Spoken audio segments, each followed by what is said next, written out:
अब है India and China के बीच की रेखा कहलाती है मैकमोहन रेखा। मोहन मतलब सुंदर, लेकिन चाइना और इंडिया की कुछ खास नहीं बनती है, तो इसमें उल्टा हो गया, तो मैं है ना मैकमोहन। इंडिया चाइना के बीच की रेखा को क्या कहलाते हैं? मैकमोहन। डॉक्टर मनमोहन सिंह की मृत्यु कब हुई थी? तो 26 दिसंबर 2024 को हुई थी। 26 दिसंबर 2024, 26 दिसंबर 2024 को किसका डेथ हुई थी? डॉक्टर मनमोहन सिंह की। राज्य का सभापति कौन होता है? तो उपराष्ट्रपति को ही राज्य का सभापति कहते हैं। जिसकी उम्र कितनी होती है? 35 वर्ष होती है। एवं फर्स्ट भारतीय उप राष्ट्रपति कौन थे? डॉक्टर सर्वपल्ली राधाकृष्णन थे। भारतीय उपराष्ट्रपति कौन थे? डॉक्टर सर्वपल्ली राधाकृष्णन। भारतीय प्रथम राष्ट्रपति कौन थे? तो राजेंद्र प्रसाद। जिनकी उम्र कितनी होती है? इसकी राष्ट्रपति की उम्र कितनी होती है? 35 वर्ष होती है। इन्हें 12वीं बैठक में 24 जनवरी 1950 में इन्हें राष्ट्र प्रथम घोषित किया गया था। भारत के प्रथम राष्ट्रपति कौन थे? राजेंद्र प्रसाद थे, जिनकी उम्र 35 वर्ष होनी चाहिए। इनमें 12वीं बैठक में 24 जनवरी 1950, 24 जनवरी मतलब 26 जनवरी से 2 दिन पहले, 24 जनवरी 1950 में उन्हें राष्ट्रपति प्रथम घोषित किया गया था। प्रथम प्रधानमंत्री भारत के कौन थे? पंडित जवाहरलाल नेहरू। अगर प्रथम प्रधानमंत्री पूछे तो जवाहरलाल नेहरू, अगर राष्ट्रपति पूछे तो डॉक्टर राजेंद्र प्रसाद थे। ठीक है। और अगर ना उपराष्ट्रपति जो भारत का सभापति, जो राज्य का सभापति होता है, वो कौन था? उपराष्ट्रपति होता है। जो उपराष्ट्रपति को ही राज्य का सभापति बोलते हैं। और उनको जो तनख्वाह मिलती है, उपराष्ट्रपति को तनख्वाह नहीं मिलती है, राज्यसभा के सभापति के नाम पर उनको तनख्वाह मिलती है। ठीक है। अब ये इनमें कुछ वंश हैं, जैसे कि इनको ट्रिक है कि जीके तो सरल लगती है। जीके से गुलाम वंश प्रथम थे, गुलाम वंश पहले हैं। उनमें से उनके संस्थापक कौन थे? कुतुबुद्दीन ऐबक है। यह एक वास्तविक संस्थापक। अगर संस्थापक पूछे तो इनका जो दामाद है इल्तुतमिश, वो हो जाएगा संस्थापक। तो बट अगर वास्तविक संस्थापक पूछे तो कुतुबुद्दीन ऐबक था। ठीक है। गुलाम वंश का संस्थापक कुतुबुद्दीन ऐबक। कैसे? खिलजी वंश का कौन था? जलालुद्दीन खिलजी था। खिलजी वंश का सेकंड जो है जलालुद्दीन खिलजी। टी से तुगलक वंश से क्या था? सासुद्दीन तुगलक। और सैयद वंश, सरल मतलब सैयद वंश का क्या होता है? खिज्र खां। सैयद वंश का खिज्र खां। लोधी वंश का क्या होता है? बहलोद लोधी। ये थे इनके लास्ट पर मतलब स्टार्टिंग इन्होंने की थी, इनकी नींव इसने रखी थी, बहलोद लोधी ने रखी थी, लोधी वंश की स्थापना की थी। बट अंत में जो है वो इब्राहिम लोधी था। यहाँ इन वंश का मतलब ख़त्म हो जाता है। यहाँ वंश इनका इब्राहिम लोधी लास्ट था, जो कि लड़ते हुए मरा था। बाकी सब तो ऐसे ही मरे थे, बट ये ही एक ऐसा राजा था जो लड़ते हुए मरा था इनके वंश में। फिर यहाँ से मुगल वंश चालू हो जाता है। मुगल वंश के संस्थापक कौन था? बाबर था, जिसको ही शेर खां भी कहते हैं। भारत पर कुतुबुद्दीन से पहले कौन था? तो मोहम्मद गौरी कुतुबुद्दीन का एक गुलाम था, जो कि एंड दामाद दोनों था कुतुबुद्दीन ऐबक का। और गुलामों का गुलाम किसे कहते हैं? इल्तुतमिश को, क्योंकि कुतुबुद्दीन का वो दामाद भी था और गुलाम भी था, इसीलिए। अब है संविधान की प्रमुख बैठकें। देखो 3 बैठकें होती है और लास्ट की और प्रथम 3 जो है वो इम्पोर्टेंट है। फर्स्ट बैठक 9 दिसंबर 1946 में हुई थी। अस्थायी अध्यक्ष सच्चिदानंद सिन्हा थे। प्रथम बैठक के सच्चिदानंद सिन्हा थे अस्थायी अध्यक्ष। और स्थायी बैठक के अध्यक्ष कौन थे? राजेंद्र प्रसाद को चुना गया था। उपाध्यक्ष HC मुखर्जी और या TT कृष्णम आचार्य, दोनों में से कोई एक हो सकता है। ठीक है। पहले हमें HC मुखर्जी ना मिले तो TT कृष्णम आचार्य। संवैधानिक सलाहकार BN राव एंड यह भाग 4 में है। 36 से 51 DPSP में बताया गया है। 11 दिसंबर 1946 में सेकंड बैठक हुई थी।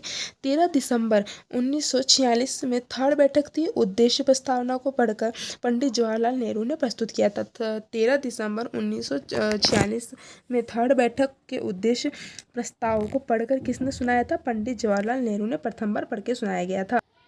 अब इसके सेकंड बैठक है 11वीं बैठक जो हुई थी। उस 11वीं बैठक अब हुई थी 26 नवंबर 1949 को 50 को हुई थी, जो कि संविधान निर्माण तक 11 बैठक हुई थी। जो संविधान निर्माण हुआ था हमारा 11वीं बैठक में संविधान निर्माण हो चुका था हमारा। बैठक हुई थी 26 नवंबर 1949 को संविधान बनकर तैयार हुआ था। इसे ही हम संविधान दिवस, विधिक दिवस, कानून दिवस के रूप में जानते हैं। इसको संविधान जो बना था ये हमारा 11वीं बैठक में जो बना था 26 नवंबर 1949 को संविधान दिवस मनाया गया था। इसे ही हम संविधान दिवस, विधिक दिवस, कानून दिवस के रूप में जानते हैं। इसे ही अंगीकृत, अधिनियमित, आत्मार्पित हुआ था।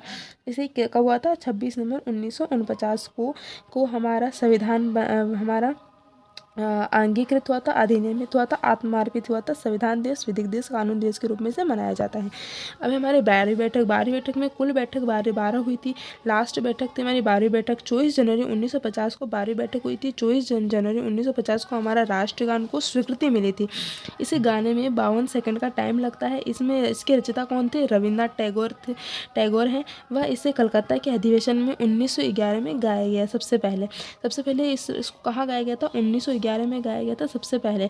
ठीक है। राष्ट्रगान को स्वीकृति कब मिली थी? 24 जनवरी 1950, मतलब 26 जनवरी से 2 दिन पहले 24 जनवरी 1950 को हमारा राष्ट्रगान को स्वीकृति मिली थी। इसे गाने में 52 सेकंड का टाइम लगता है। इसके रचयिता कौन है? रविन्द्रनाथ टैगोर थे।